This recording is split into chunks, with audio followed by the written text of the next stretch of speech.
દેશના ભાવિનું અંધકારમય શિક્ષણ આંગણવાડી ભવનના જર્જરિત હાલતના લીધે બાળકો અન્ય જગ્યાએ અભ્યાસ કરવા મજબૂર. સરકાર બાળકોના વિકાસ, પોષણ અને પ્રી સ્કૂલિંગ એક્ટિવિટી માટે કરોડો રૂપિયાનું ભંડોળ ફાળવે છે, પરંતુ હકીકત એ છે કે આજે અનેક ગામોમાં આંગણવાડીમાં અભ્યાસ કરતા બાળકો સરકારી મકાનના અભાવે અન્ય જગ્યાએ અભ્યાસ કરવા મજબૂર છે. દેશનું કુમળું ભાવિ સરકારી બેદરકારીનો ભોગ બની રહ્યું છે.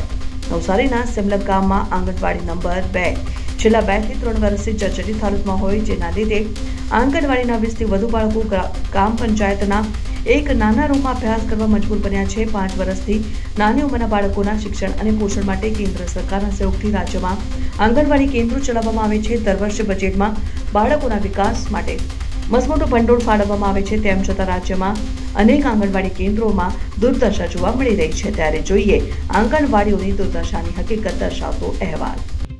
રાજ્યમાં અનેક ગામોમાં આંગણવાડી કેન્દ્રો જર્જરિત હાલતમાં છે, પરંતુ સરકારને તે રિપેર કરવાનું કે નવા આંગણવાડી કેન્દ્રોના નિર્માણ કરવાનું મુહૂર્ત મળતું નથી. એક તરફ સરકાર મહિલા અને બાળ વિકાસ માટે કરોડો રૂપિયાનું ભંડોળ ફાળવે છે, પરંતુ તેમ છતાં અનેક ગામડાઓમાં સુવિધાસભર આંગણવાડી ભવનના અભાવે નાના ભૂલકાઓ અન્ય જગ્યાએ અભ્યાસ કરવા મજબૂર છે.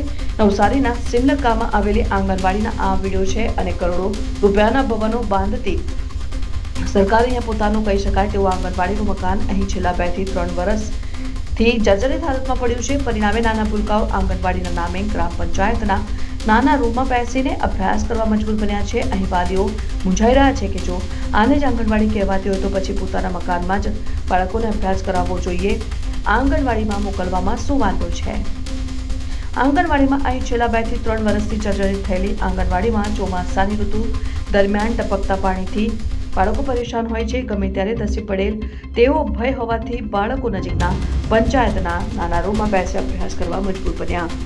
ચોમાસા દરમિયાન કેટલાક વાલીઓ અને તેમના માસૂમ બાળકોને આંગણવાડીમાં મોકલવાનું ટાળી રહ્યા છે. જો માસૂમ બાળકોના પ્રારંભિક શિક્ષણની પરિસ્થિતિ જ આવી હોય તો બાળકોને માનસ પટ પર કેવી અસર થશે તે વિચારવું રહ્યું.